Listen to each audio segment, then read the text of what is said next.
There were 4 new faces, including Kingmaker Jeff Brock. But the most significant change is the appointment of Tom KOUTSANTONIS to oversee the state's finances. A swearing in that even to many of the Labor faithful seemed unthinkable a fortnight ago. Jay Weatherill welcoming some fresh faces into a revamped cabinet. The blend of youth and experience, and all of us are incredibly excited about the future of South Australia. A new dawn for the administration's first caucus meeting this morning. Happy to be here. Yes. I'm always pleased to be here, mate. The Premier basking in the warm applause of his returned soldiers. Frankly, you wanted to win more than they did because you knew you had a purpose.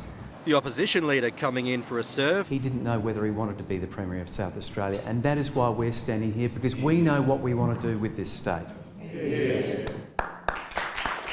I'll tell you one thing is for sure, the people of South Australia didn't want Jay Weatherill as the Premier. Tom KOUTSANTONIS had good reason to be nervous. I'm just going to go to the toilet, please. He's taking on Treasury, with Jay Weatherill relinquishing the major portfolio. At that time, it was important for me to step up. I joined the Labor Party to do the hard things. I want to do the difficult portfolios. Let's face facts, Jay Weatherill didn't cover himself in glory when it came to the Treasury books. 3 new faces will join independent Kingmaker Jeff Brock in Cabinet. One of them, Stephen Mulligan, elevated even before his first caucus meeting. I'll be working very hard in whatever capacity the caucus sees fit to give me. He'll join Susan Close. Well, I'll certainly be nominating. See how we go. And Zoe Bettison, both of whom entered Parliament in 2012 by-elections, replacing Mike Rann and Kevin Foley. Longer-serving LEESA VLAHOS again misses out. I'm looking forward to serving the Premier, the people of South Australia, but most importantly the people of Taylor who place their faith in me. LEESA and I have known each other for a long time. Politics can be a tough game, and I put my hand forward. And just when Tom Kenyon thought he was out, I'm happy now. It's good. he's back in with the unenviable task of keeping the troops in line as whip of a minority government. So now I need to go and buy a bigger stock whip.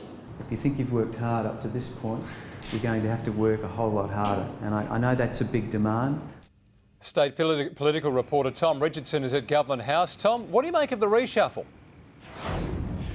Well, there are some pretty clear winners, and Tom KOUTSANTONIS is obviously the biggest of them. He now holds the most significant portfolio in Jay Weatherill's government. But the other really big winner today is Stephen Mulligan. Now, he only won his seat for the first time a little over a week ago, and today he's been handed Tom KOUTSANTONIS' former portfolios of transport and infrastructure, really significant portfolios, and a sign of just how highly he's rated in the Labor Party. Now, some who might not be quite so happy today, Jack Snelling retained health, but he misses out on returning to Treasury, and Paul Kiker, who really gifted Labor government by hanging on to his marginal seat of Colton, he might be just a little bit miffed that he's missed out altogether. Back to you.